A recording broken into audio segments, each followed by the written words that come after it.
Bueno, vamos a continuar en el capítulo 4.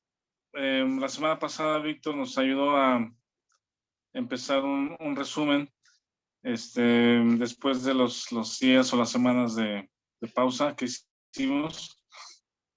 Ahí se van a dar cuenta en la pantalla que tuve un pequeño accidente con mi diente frontal y se me quebró, pero ya fui al dentista, ya me está haciendo ahí un plan para restaurarlo pronto. Entonces una disculpa ahí por la ¿cómo se dice? La falta de diente. Bueno, vamos a continuar en el capítulo 4. Lo que hemos venido diciendo es que los 3 primeros capítulos de Efesios, Pablo los usa para recordarnos o informarnos, si no lo sabemos, acerca de lo que somos en Cristo, ¿verdad? Le llamamos nuestra posición en Cristo, de lo que se nos ha dado por gracia al haber creído en Jesucristo como nuestro Salvador. Y Pablo entonces empieza a decir, pues, somos fieles en Cristo, Él nos escogió, Él nos bendijo, ¿verdad? Nos hizo aceptos, nos hizo sobreabundar en riquezas, nos hizo coherederos, tuvimos herencia de Él, fuimos sellados con el Espíritu de la promesa, y cosas como estas, ¿verdad? Y ora Pablo para que nuestro entendimiento sea alumbrado respecto a estas cosas, es decir, que las entendamos como algo sí espiritual, algo que somos en Dios, y que eso nos va a dar la fuerza o el impulso para vivir aquí. Decíamos los 3 primeros capítulos, nuestra posición, y dice a los santos que están en Cristo, que están en Éfeso, ¿verdad? Así comienza el primer versículo. Entonces también eso muestra el panorama o los dos aspectos en donde vivimos, o los dos, ¿cómo se dice? Áreas o vivimos al mismo tiempo en la presencia de Dios, nuestra posición, lugares celestiales en Cristo, y al mismo tiempo vivimos en esta tierra. En aquel tiempo es en Éfeso, hoy en día es el lugar donde vivimos. Entonces, en estas dos esferas vivimos al mismo tiempo, ¿verdad? Somos justos, somos fieles, somos miembros de la familia de Dios. Dios nos llama santos, no por lo que somos o la conducta que tengamos, sino porque Él nos ha llamado a ser santos y somos escogidos para Él. El capítulo 2 es un capítulo muy sobresaliente, muy conocido, porque del versículo 1 al 10, Pablo hace un resumen, digamos, yo puedo ver que es como todo el contenido de la carta de Romanos, o los puntos más importantes de Romanos, que es el Evangelio, están puestos aquí en 10 versículos, ¿verdad? Capítulo 2 del 1 al 10. Es la transformación que ha sucedido en nosotros, que antes estábamos muertos en delitos y pecados, andando según la corriente de este mundo, pero Dios, que es rico en misericordia, nos salvó por gracia, por fe, y ahora nos ha puesto para andar en buenas obras. La salvación no es por obras, pero sí es para buenas obras, las obras que Él impulsa en nosotros. Habla acerca de la reconciliación, el capítulo 2, el capítulo 3 hablamos de el misterio a los gentiles, es el evangelio mostrado a los gentiles, y Pablo siendo el vocero de este evangelio o las buenas noticias, que la salvación no es solamente para los judíos, sino también ahora para los gentiles, y de ambos cuerpos o de ambos pueblos, los judíos y los no judíos, de ambos, a los que creen en Cristo, ha hecho un nuevo cuerpo, ¿verdad? También le llamamos un nuevo edificio, un nuevo cuerpo, una familia. Esa es la iglesia. Ese es el cuerpo de Cristo, la iglesia. Somos miembros los unos de los otros. Y en capítulo 3, rumbo al final, menciona la segunda oración. Dice Pablo que dobla sus rodillas. Dice, para que os dé conforme a las riquezas de su gloria, el ser fortalecidos con poder en el hombre interior por su espíritu. Ese es versículo 3:16. Es decir, conforme a todas las riquezas espirituales de lo que ya somos, Pablo ora y pide que eso nos fortalezca en el hombre interior por la presencia de su espíritu para vivir en esta tierra, ¿verdad? De una manera que agrade a Dios, no porque nosotros, por nosotros mismos nos esforcemos para agradar a Dios y ser aceptados, sino como ya soy acepto, el Espíritu está en mí y la nueva creación que soy, eso me fortalece para vivir de una manera diferente. Y esa vida diferente la platica o la expone del capítulo 4, 5 y 6, ¿verdad? Este es algo así como retomar lo que habíamos venido estudiando. Y entonces, en este capítulo 4, una de las primeras cosas que menciona respecto a los creyentes o las personas que han creído en Jesucristo es que somos miembros de un cuerpo. Hay más personas que también han creído y nos atrae la convivencia o no solamente la parte, ¿cómo se llama? No es un club o no es un grupo de personas que se caen bien, sino es un cuerpo espiritual, ¿verdad? Llamada la iglesia, y esas personas anhelan y desean estar juntas, pasar tiempo juntos, porque tienen cosas en común. Mencionábamos, por ejemplo, bueno, si quieren vamos a leer ahí en capítulo 4, en el versículo, desde el 1 voy a leer, 4:1 dice, yo pues, preso en el Señor, os ruego que andéis, ahí está la parte, digamos que práctica o la parte de andar en esta tierra o en esta ciudad, en este mundo, os ruego que andéis como es digno de la vocación con que fuisteis llamados, ¿verdad? Andar de acuerdo a lo que somos de los capítulos anteriores. Y entonces vienen las características de ese andar o de esa conducta o de lo que las personas ven o pueden ver en nosotros. Dice el versículo 2, en toda humildad, mansedumbre, soportados con paciencia los unos a los otros en amor, solícitos en guardar la unidad del espíritu en el vínculo de la paz. Y aquí es donde viene esta parte de el conjunto de creyentes que se llama iglesia. Dice un cuerpo y un espíritu, como fuisteis también llamados en una misma esperanza de vuestra vocación. Un Señor, una fe, un bautismo, un Dios y Padre de todos, el cual es sobre todos y por todos y en todos. Pero a cada uno de nosotros fue dada la gracia conforme a la medida del don de Cristo. Por lo cual dice, subiendo a lo alto, llevó cautiva la cautividad y dio dones a los hombres.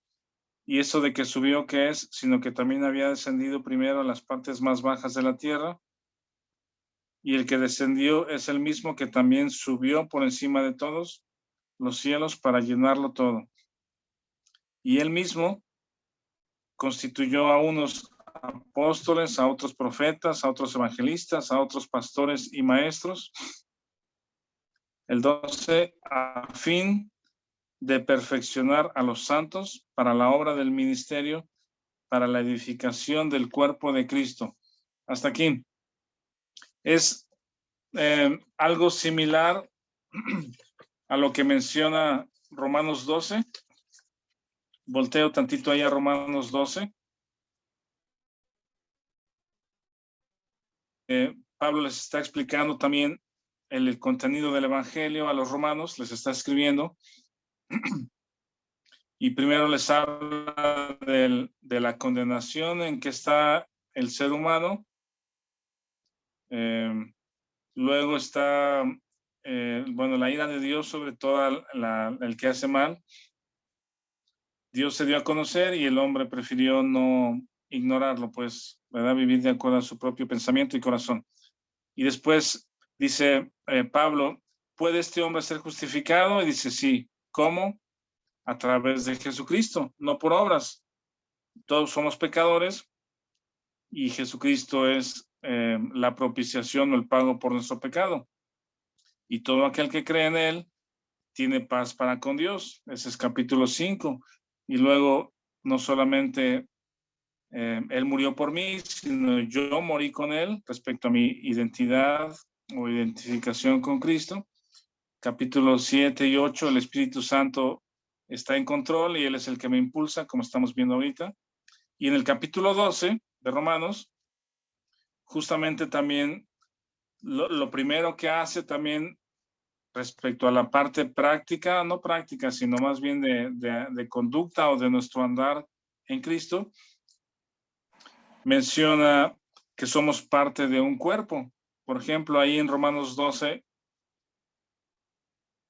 3, dice así, digo pues, por la gracia que me es dada a cada cual que está entre vosotros, que no tenga más alto concepto de sí que el que debe tener, sino que piense de sí con cordura, conforme a la medida de fe que Dios repartió a cada uno, porque de la manera que en un cuerpo tenemos muchos miembros, pero no todos los miembros tienen la misma función, así nosotros, los creyentes, siendo muchos, somos un cuerpo en Cristo y todos miembros los unos de los otros. Ven que es algo similar lo que Pablo está explicando a los creyentes que les escribe en Roma y lo que les escribe a los Efesios.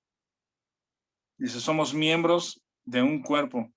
Y aquí en Romanos, que podemos quedarnos aquí un ratito si quieren,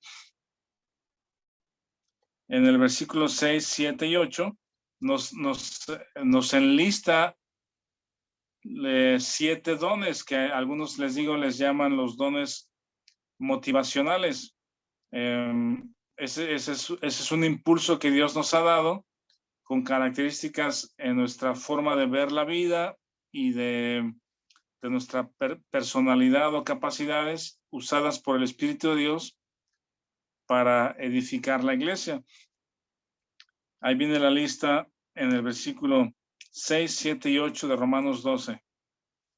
Dice, de manera que teniendo diferentes dones, según la gracia que nos es dada, si el de profecía, úsase conforme a la medida de la fe. O si de servicio, en servir, el que enseña en la enseñanza, el que exhorta en la exhortación, el que reparte con liberalidad, el que preside con solicitud, el que hace misericordia con alegría.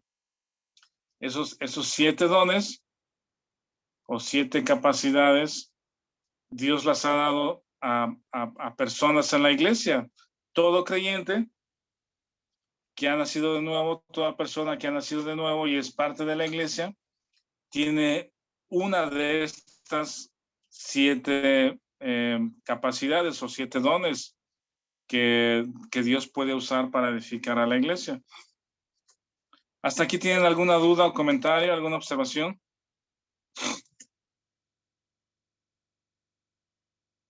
Esos dones ¿será que una persona puede tener 2 o 3? Pues,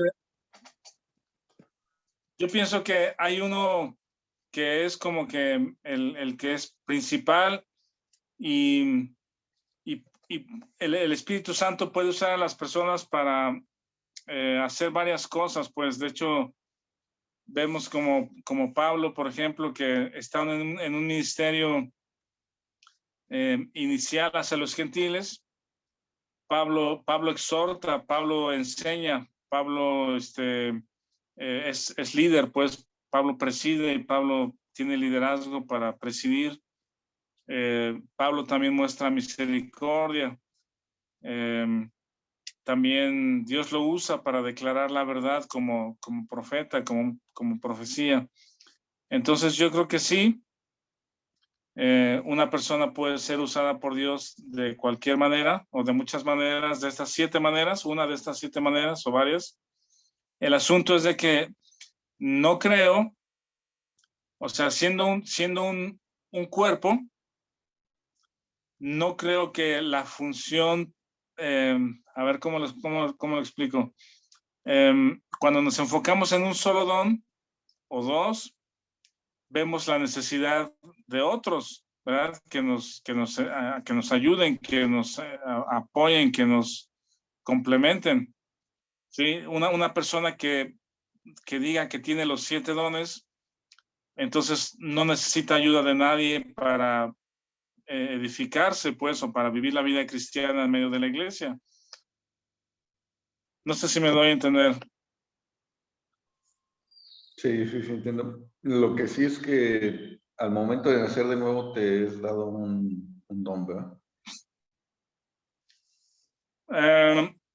No sé si al momento de nacer de nuevo, esa es una pregunta que podríamos, ¿cómo se llama? Comentar o discutir. Pero yo creo que veíamos justamente el domingo el principio del diseño, que Dios desde antes de la fundación del mundo nos conocía, nos diseñó y nos dio vida. Sabía que íbamos a ser salvos. Entonces, Él nos capacita de cierta manera, pues, con nuestra personalidad o la forma de ver las cosas. Pero el tema de los dones espirituales es que ahora el Espíritu Santo está en control de esa personalidad y de ese individuo, no la carne. Creo que también la carne pudiera impulsar la personalidad, pero hacia algo indeseable, pues, ¿verdad?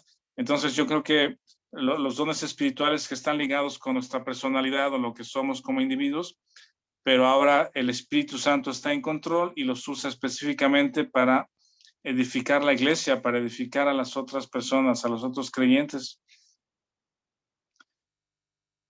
¿Alguien más tiene algún comentario, observaciones?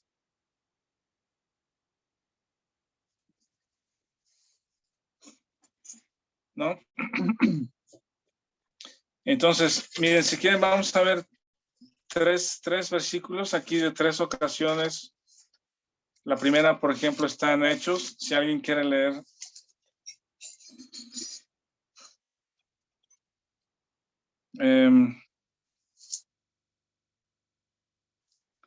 Hechos 2.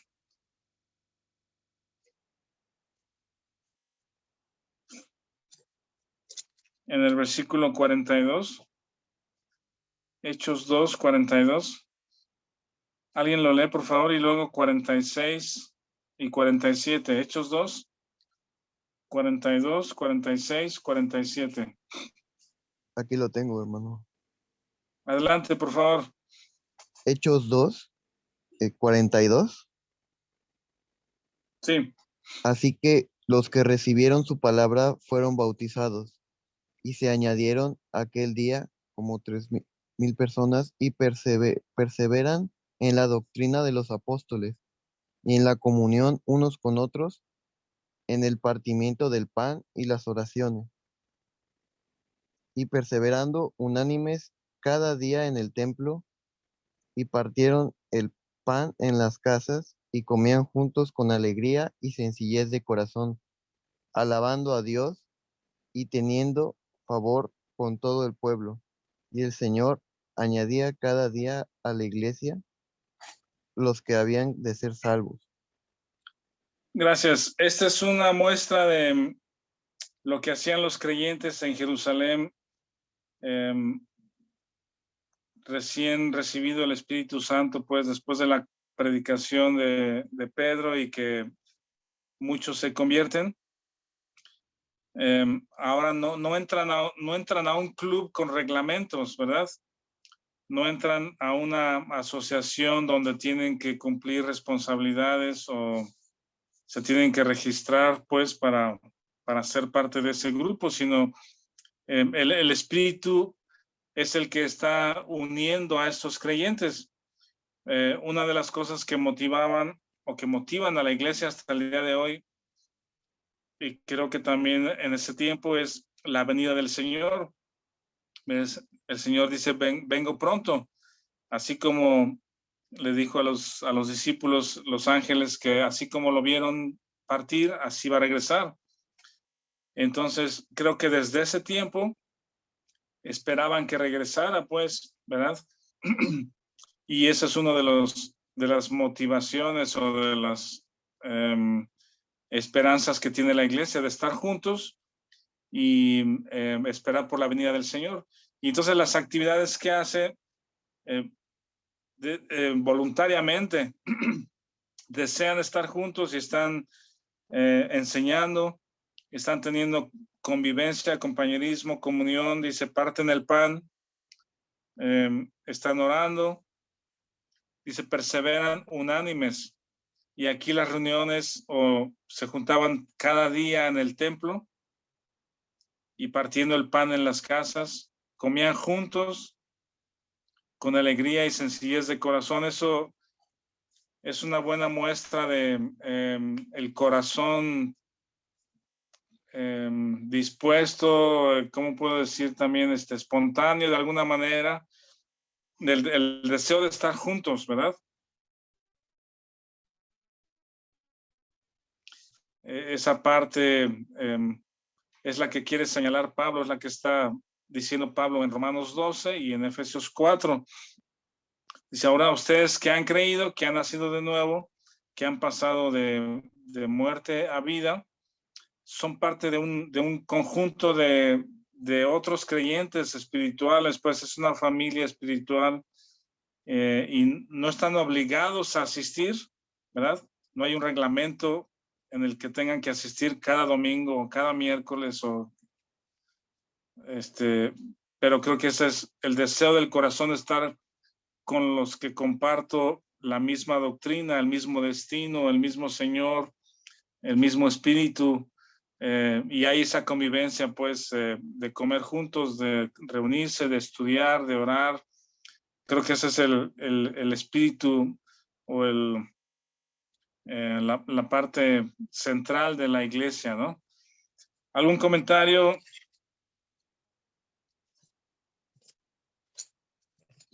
¿No?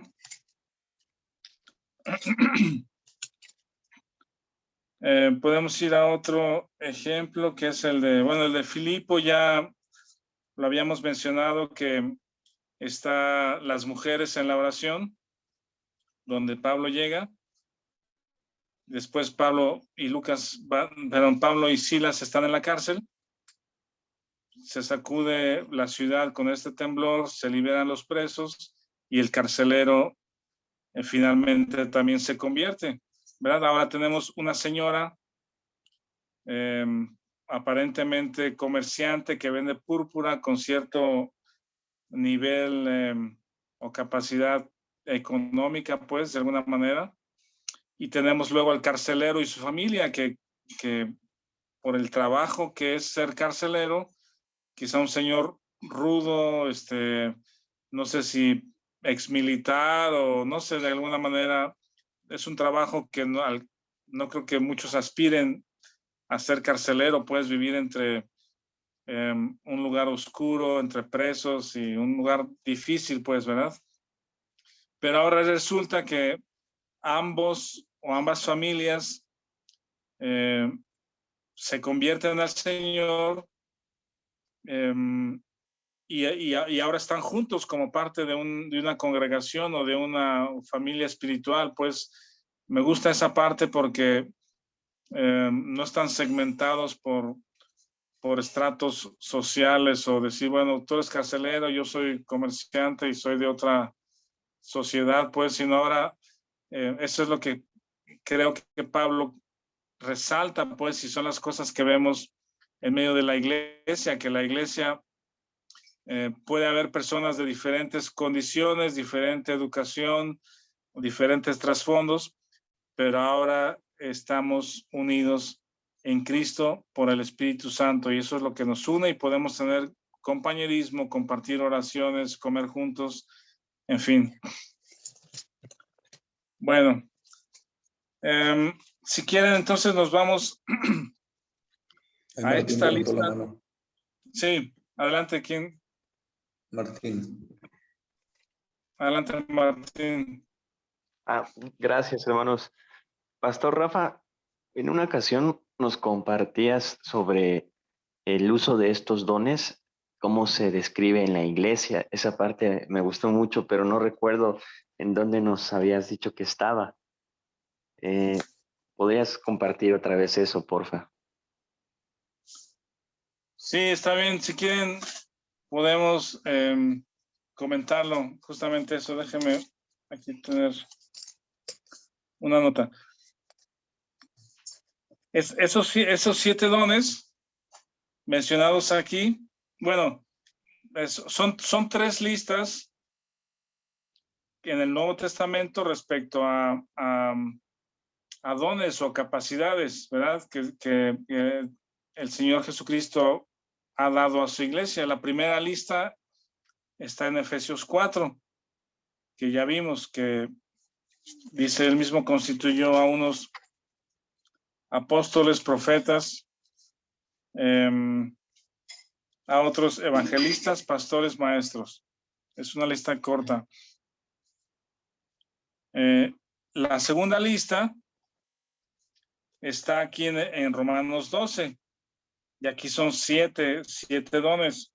Les digo que podemos llamarlos de alguna manera motivacionales, pero los 7 dones son profecía. Aquí los anoto. Luego dice el servicio. Luego enseñanza. Luego el que exhorta. Luego el que hace misericordia.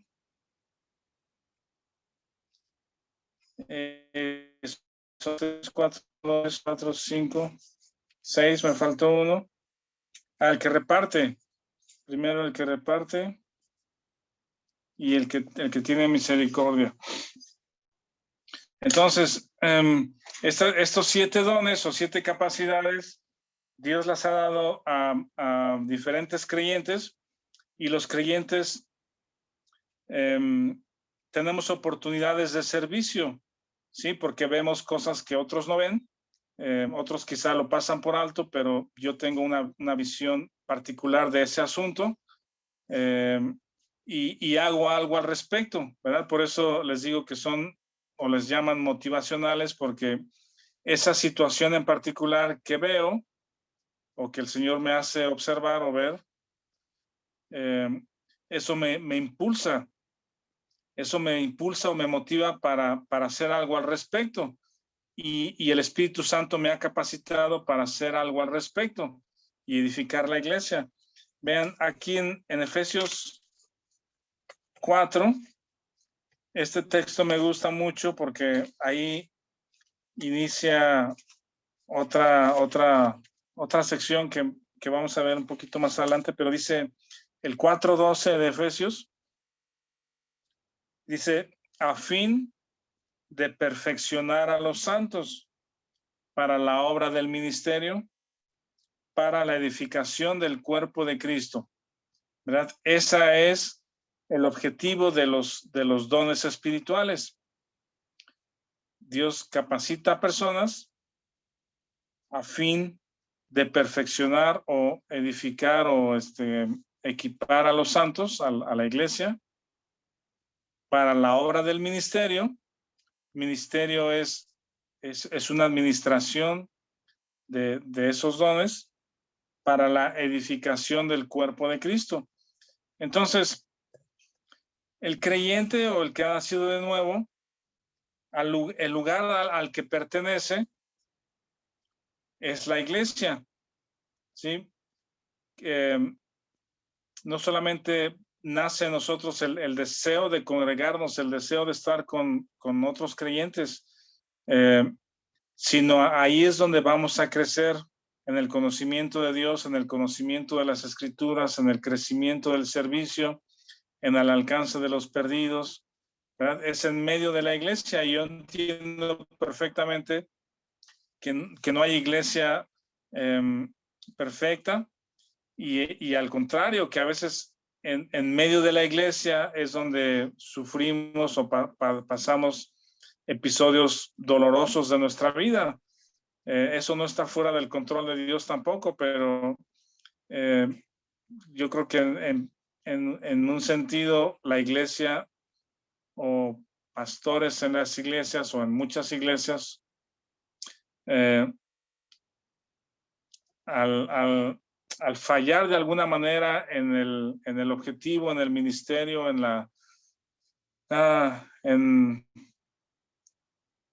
¿cómo se dice? Al no tener el esquema del liderazgo, del modelo bíblico de la iglesia, fracasamos, pues, ¿verdad? Y la iglesia sufre por causa de eso, de pastores o de personas que enseñan incorrectamente. La iglesia sufre por eso. La iglesia ha padecido y les digo, esta parte la entiendo perfectamente, pero no hay mejor lugar que estar en medio de los creyentes para ser edificados. Alguien alguna vez hace años ponía el ejemplo, decía que la iglesia es como el arca de Noé, ¿verdad? El arca de Noé es el medio de salvación, ¿verdad? O fue el medio de salvación, y en aquel momento el arca de Noé supongo que no era nada agradable, pues, ¿verdad? Entre los olores y los ruidos con los animales y los mareos con el arca. O sea, no era un hotel de lujo, ¿verdad? No era un crucero con comida abundante y descanso, sino pues no era un lugar tan agradable de estar ahí adentro del arca, dice. Y entonces este hermano decía, pero era mejor estar dentro del arca que afuera, ¿no? Afuera había un juicio. Entonces la iglesia, no sé si es algo parecido, pues, pero a pesar de los eventos o de las situaciones difíciles que podamos pasar en medio de las iglesias, ese es el lugar donde Dios nos ha puesto, ¿verdad? En medio de los creyentes. Y ahí la iglesia, usando a los creyentes, va a ser edificada. Entonces, estos 7 dones podemos ir uno tras otro. Si no nos da tiempo hoy, podemos continuar la próxima semana. Es profecía, servicio, enseñanza, exhortación, presidir, repartir y misericordia. La definición de cada uno de ellos puede ser esta. El de profecía es el que expone la palabra de Dios. Tiene la necesidad de expresarse y exponer la verdad de la palabra de Dios, ¿sí? Es una persona que tiene la necesidad de decirlo, de hablar, de expresar, y puede discernir cuando incluso alguien puede ser engañoso, ¿sí? Alguien que quiere entrar a la iglesia o que entra a la iglesia y que trae alguna intención equivocada o alguna doctrina equivocada. Estos hermanos o incluso hermanas que tienen el don de profecía identifican claramente la verdad de la mentira, ¿sí? O pueden decir, algo trae esta persona que no sé qué es, pero me parece que tiene una intención equivocada, y eventualmente puede parecer que si resulta correcto, pues que esa persona tiene una mala intención. Es una persona que distingue entre la verdad y la mentira y expone la verdad. No es que adivine el futuro o esté hablando de lo que te va a suceder en un año o con quién te vas a casar, etcétera. No es esa parte de profecía, sino que expone la palabra de Dios con verdad. ¿Algún comentario de esto? Si tienen pregunta. podemos irnos pausando, ¿eh? Nada, está claro quién es el que tiene el don de profecía. Y la persona que ilustra a este don, o que podemos observarlo y que ilustra este don, es Pedro. Pedro ilustra el don de profecía, tiene la necesidad de expresarse, es el que habla primero.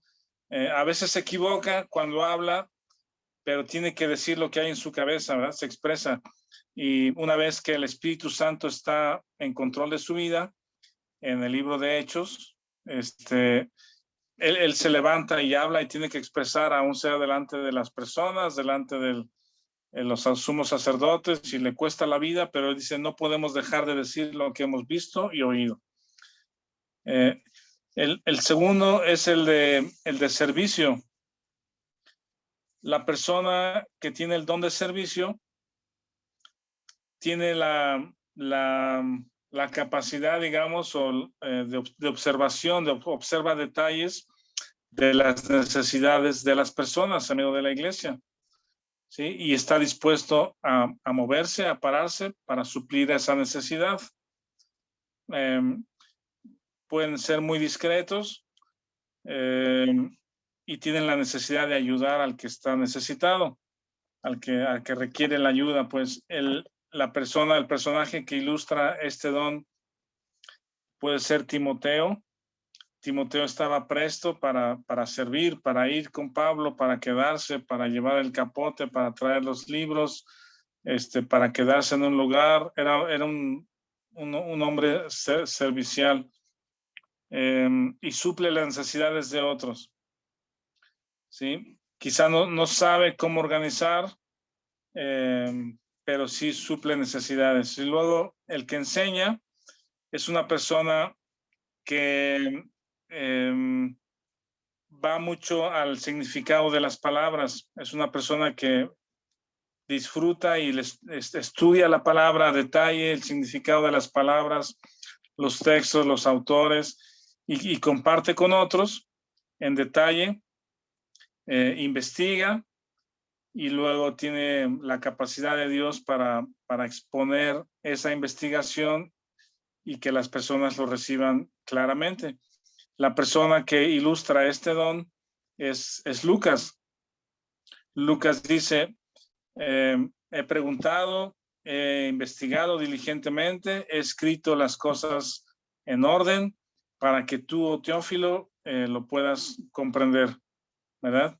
Él es testigo y va escribiendo, va detallando. Es una persona que atrás de la enseñanza tiene un cúmulo de investigación, de información correcta. Bueno, lo que le preocupa también, o lo que le ocupa a esta persona que enseña, es que se comparta la verdad, que la información esté respaldada, esté verificada, que la información esté verificada, ¿sí?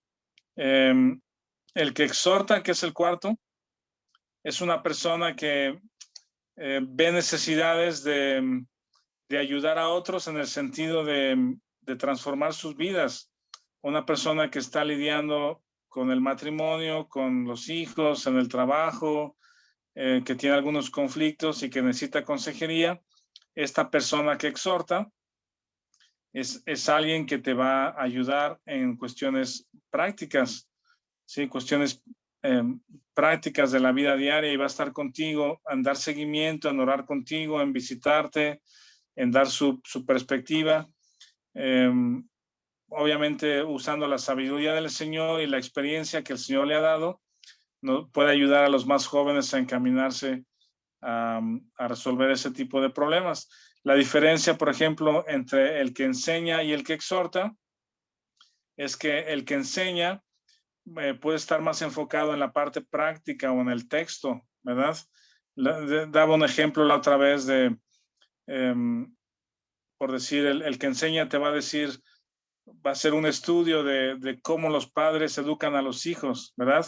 En las escrituras, y te va a decir en Deuteronomio tal, y la familia la formó el Señor en Génesis tal, y en Efesios tal, dice, hijos, obedeced a vuestros padres, y la disciplina, ¿verdad? Y mucha riqueza en lo que las escrituras dicen al respecto de la relación padres e hijos. Pero el que exhorta, también teniendo digamos que la base en la verdad de las escrituras, pero se va a ir un poco más o mucho más a la parte práctica, ¿sí? Te va a decir, mira, en el libro de Proverbios, la madre es la que instruye y el padre es el que dirige, y yo te recomiendo, a ver, ¿cómo tratas a tus hijos? No, pues les enseño así y así, se levantan y hacen esto y vamos a la escuela corriendo. Entonces, el que exhorta te va a decir, mira, cuando, bueno, a lo mejor el problema es mis hijos no me obedecen, ¿ok? Entonces te va a decir, mira, te sugiero que le des instrucciones claras. Cuando tú le digas a tu hijo o a tu hija, tienes que hacer tu cuarto, ¿sí? Quizá él no entiende qué es hacer tu cuarto, ¿verdad? Entonces, desde chiquito, ve con él y dile, mira, hacer tu cuarto, vamos a hacer tu cuarto, vamos a recoger tu cuarto los dos juntos. Y la ropa la tienes que doblar así y este cajón es el lugar de la ropa. Y luego la basura va en el bote y la cama la tienes que hacer así. Y entonces, ese tipo de consejos prácticos de cómo un padre o una madre educan al hijo en esa parte para llevarlo a la obediencia, ¿verdad? A que sepa qué hacer, decirle cómo hacerlo con él y después buscar la obediencia de parte de él, ¿verdad? Porque ya sabe lo que tiene que hacer, instruirlo en el camino. Esta es más o menos la diferencia entre el que enseña y el que exhorta, ¿verdad? ¿Alguna observación? ¿Voy bien? Comentarios, sí. Un pacificador también podría ser alguien que tenga este don, o porque como que un pacificador hay una mezcla, ¿no? De varias cosas, entre misericordia, entre exhortación, entre servicio, pero pudiera ser más enfocado a la exhortación.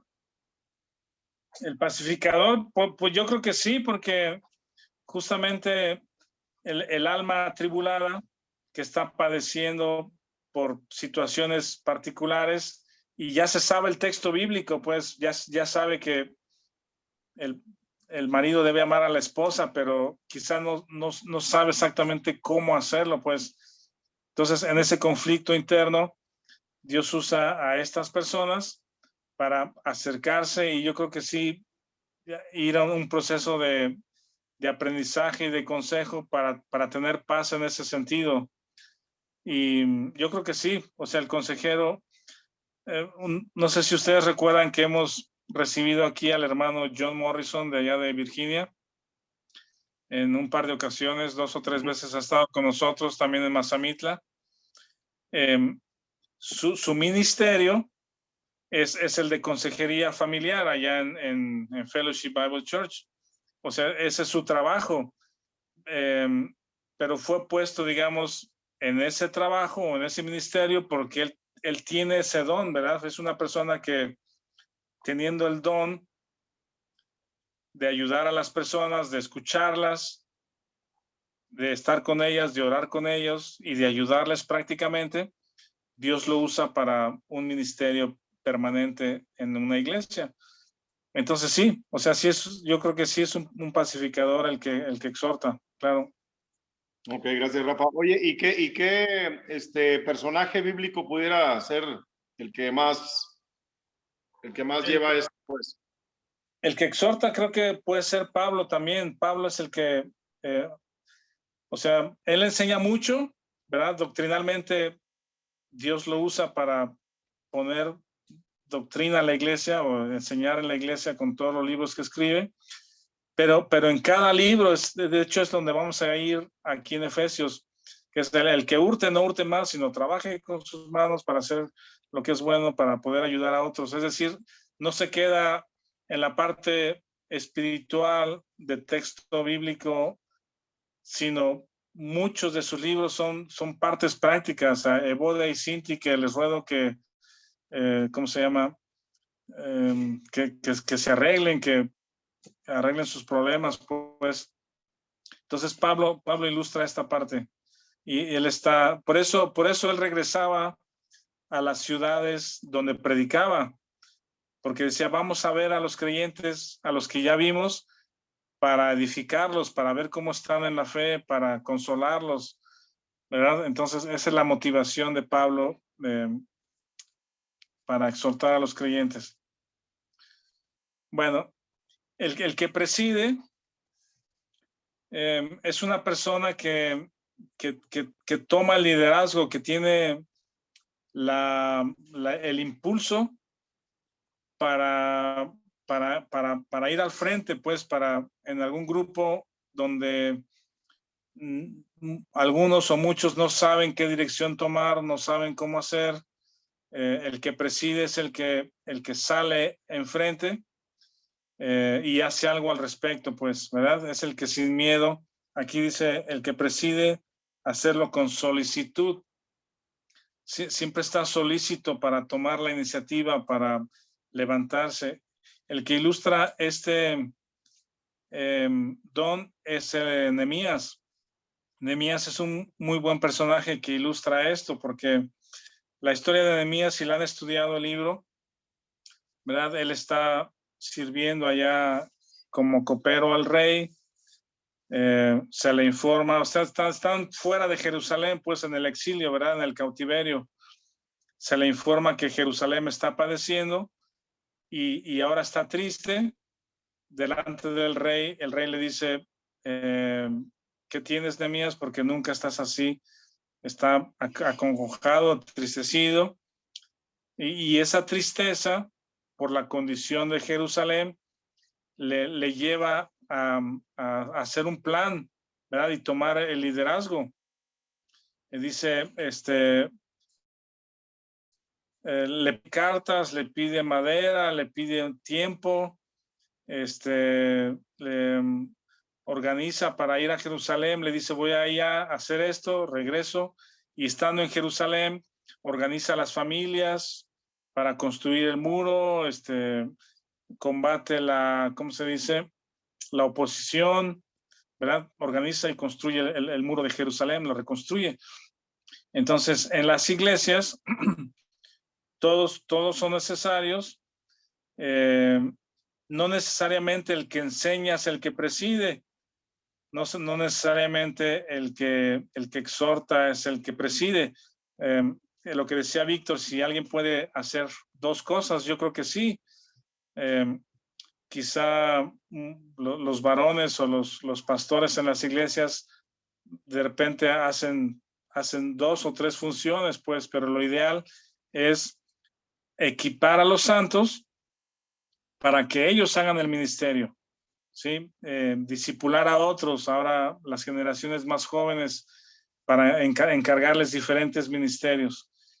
Entonces, el que preside es el que toma la iniciativa y hace algo al respecto y no tiene miedo, tiene dirección, sabe cómo organizar los recursos, cómo aplicar los recursos, tiene una meta, tiene un tiempo y lo ejecuta y lo completa, ¿sí? El que reparte es una persona que también se le dice el don de dar, pero no es una persona que regala los recursos, sino es una persona que, o sea, es un individuo que personalmente está, se administra bien los recursos. No necesariamente es una persona con riqueza, pero lo que tiene lo administra bien porque sabe que es dado por Dios lo que tiene y está dispuesto a esos recursos que tiene a aplicarlos a proyectos que edifiquen la iglesia. ¿Sí? Es una persona que da a proyectos, no es el que regala dinero como que le sobra o sin ningún objetivo, sino es una persona que administra bien lo que tiene y Dios lo impulsa para, si hay ciertos proyectos de ayuda a los necesitados o de ayuda a los que van a la cárcel o a comprar folletos o a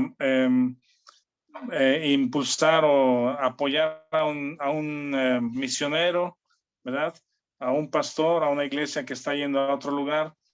Esta persona está dispuesta a apoyar financieramente para esas cosas que edifican a la iglesia, pero regularmente es con base en un proyecto, ¿verdad? En un proyecto bien definido.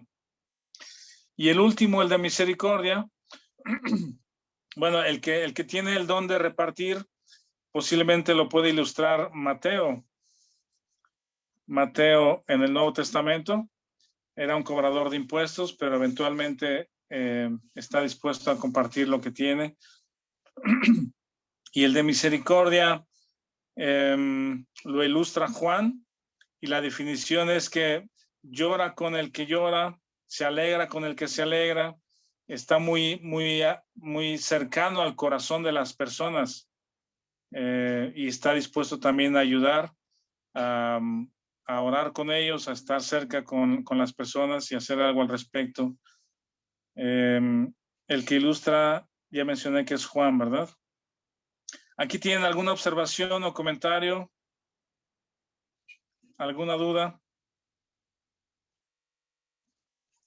Aquí podría preguntarles si conocen alguna persona que alrededor de ustedes en la iglesia que asisten, Dios ha usado con el don de profecía, ¿verdad?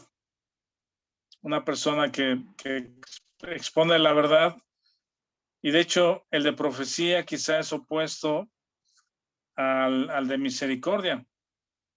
El de profecía es más leal a la verdad que a la persona, ¿verdad? En el caso de que tenga que herir a alguien por decirle la verdad, lo va a hacer. Y el opuesto, digamos, que es el de misericordia, que quizás es un poco más leal a la persona y no tanto a la verdad. Juanjo, ¿conoces a alguien? Sí, con esas características, sí. Rafa, nada más, mi pregunta es, entonces la parte de profecía no tendría nada que ver con el conocimiento de lo que va a acontecer o cierta revelación de lo que va a acontecer. Sí entiendo que esta persona tiene cierto discernimiento y que inclusive puede identificar a una persona, como decías, una persona que llega a la iglesia y que quiere, pues con ideas diferentes a la iglesia, ¿no? O inclusive ese discernimiento, pues, de entender si hay mentira o hay verdad, ¿no? Pero entonces no tendría que ver nada con el tema del profetizar, o sea, yo siempre entendía, pues, la profecía como la parte de el conocimiento de lo que está por acontecer o de ciertas revelaciones y demás. Entonces, no tiene nada que ver con eso.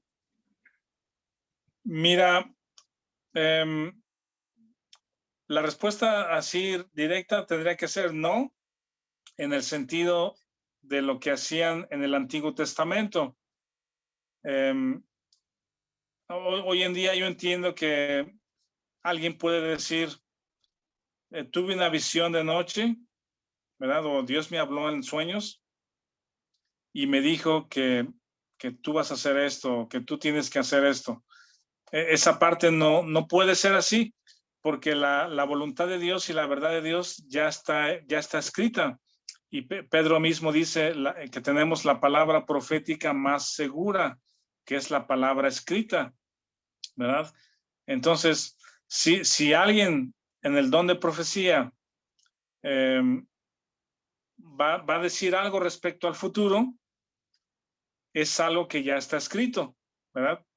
No que Dios se lo reveló en su cabeza en un sueño, nadie más lo sabe, sino solamente esa persona, sino si va a decir algo respecto a lo que va a suceder, es porque ya está escrito y él te va a decir esa verdad. ¿Sí me explico? Por decir algo, si alguien,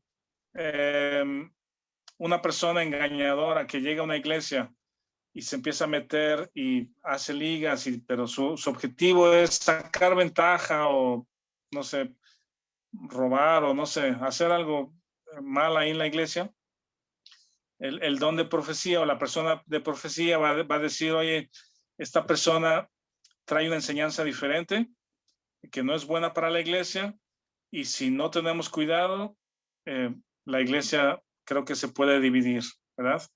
en ese sentido sí te puede dar una anticipación de los peligros que puede haber, ¿sí? En ese sentido de lo que va a suceder, pero no porque tuvo una visión de noche, sino porque ya está escrito en la palabra, ¿no? ¿Sí me expliqué? ¿Sí quedó claro? Sí, sí, sí, Rafa. No, es que de repente sí es muy común, ¿no? En las iglesias de encontrarse personas que te dan palabras precisamente como lo que comentas, ¿no? Soñé que va a pasar esto, o te lo dicen directamente, oye, muchos de repente hay la frase, ¿no? De parte de Dios siento decirte esto, ¿no? Y cosas que pues a lo mejor no están como tal escritas, que son cosas que a lo mejor tienen que ver con tu vida personal o la vida personal de alguien más, y y hay ese tipo de, pues de profecías, por así llamarlo, ¿no? Pero entonces Sí. se entiende que no tiene nada que ver con eso.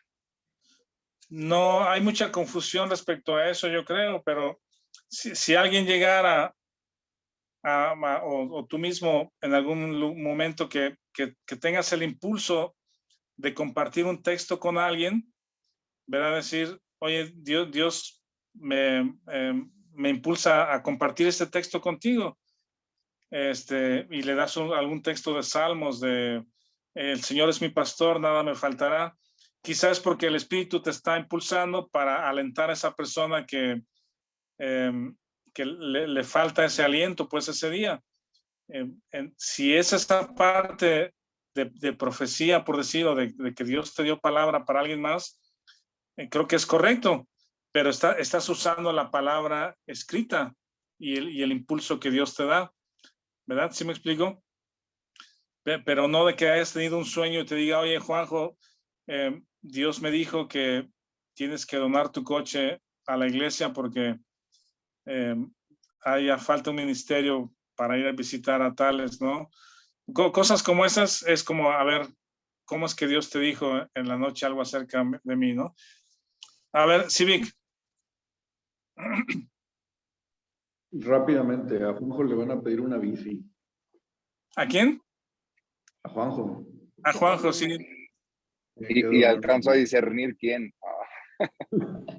No, ahora que estamos estudiando el material de Conociendo a Dios, se habla de cuando Dios creó los seres espirituales, pues, o todo el mundo espiritual antes de la creación física.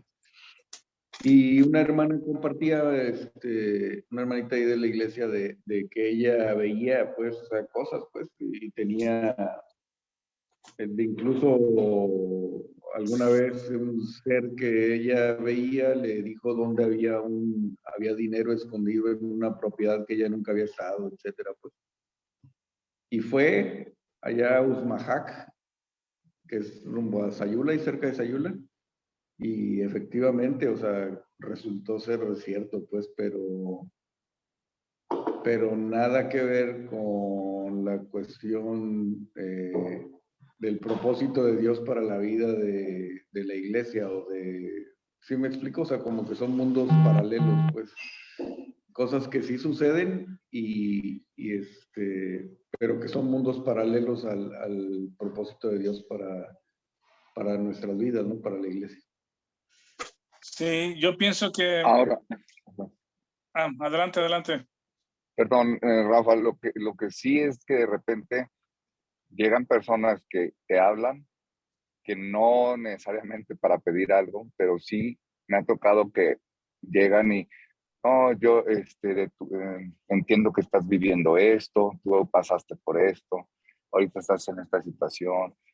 O sea, que empiezan a hablar de cosas que te dejan pues, con los ojos cuadrados porque realmente están hablando de cosas que han acontecido en tu vida y que a lo mejor hasta nadie sabe, ¿no? Y esa persona te lo está diciendo y a lo mejor con un enfoque espiritual de acércate a Dios, mira, te va a ayudar, esto te va a reconfortar, vas a tener una nueva vida, qué sé yo, todo eso enfocado a que sigas el camino de Dios, pero que sí te hablan de cosas muy específicas de lo que viviste, estás viviendo y que posiblemente estás por vivir, ¿no? Eso no se podría tomar como profecía, Eso es adivinación, Juanjo. Mira, en la tercera lista de dones que podríamos ver la próxima semana, o sea, la primera está en Efesios, la segunda en Romanos, hay otra lista en Primera de Corintios. Y esa lista es un poquito más extensa y habla de cosas quizá como la que tú comentas, habla un texto, dice discernimiento de espíritus, y no es algo muy extraño, sino es las intenciones del corazón. Yo sí pienso que en ocasiones hay personas muy sensibles y que pueden leer las actitudes, los ojos mismos son un espejo del alma. Una vez, por ejemplo, un hermano me decía, oye, tengo un sobrino que es un jovencito, pues, que era muy alegre, muy vivo, muy platicador y todo, y de pronto se volvió un joven introvertido, sus ojos muy oscurecidos, ya no tenía el brillo en sus ojos, o sea, estaba transmitiendo algo con su rostro, pues sus ojos. Y el comentario fue, pregúntale a su papá o indaga, porque a lo mejor este muchacho está metido en pornografía, ¿verdad?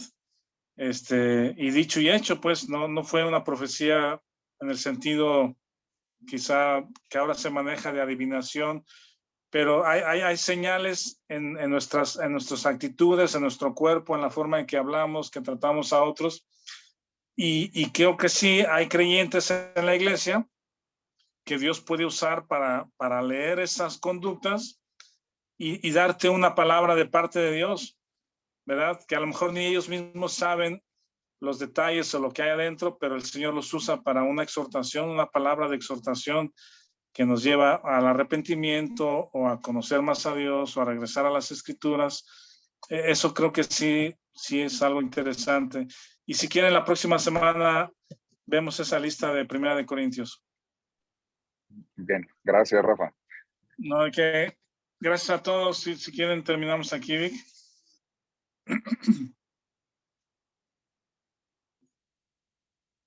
Si alguien quiere despedirnos en oración, adelante.